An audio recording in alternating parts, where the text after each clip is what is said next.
welcome back to my YouTube channel. It's me, Jade, and for today's video, I'm going to show you on how to enroll your bank account to the SSS.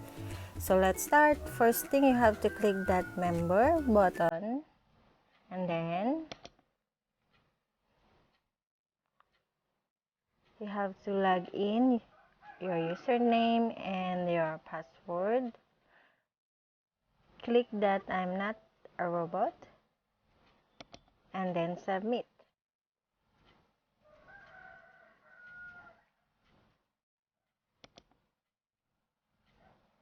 So once you're already logged in, just look for e-services and then bank enrollment.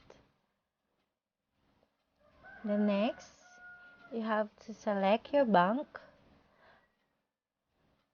which bank you want to enroll. For example, Banco de Oro, and then your bank account number, and then confirm your bank account number, and then read it. I have provided and reviewed the information herein and attest to its correctness. I confirm that I am the owner of the valid and active bank account that I furnish, and so on, etc., etc.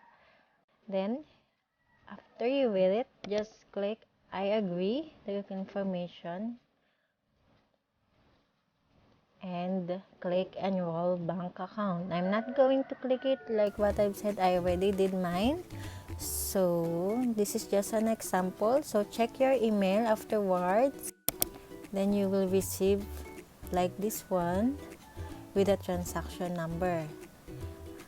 And then we'll go back to the SSS page wherein you will see that the active bank account records with the SSS has been enrolled.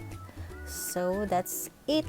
So the purpose of this video is you will be able to receive your loan benefits and claims through your bank account without having a union bank account that they usually use for the SSS.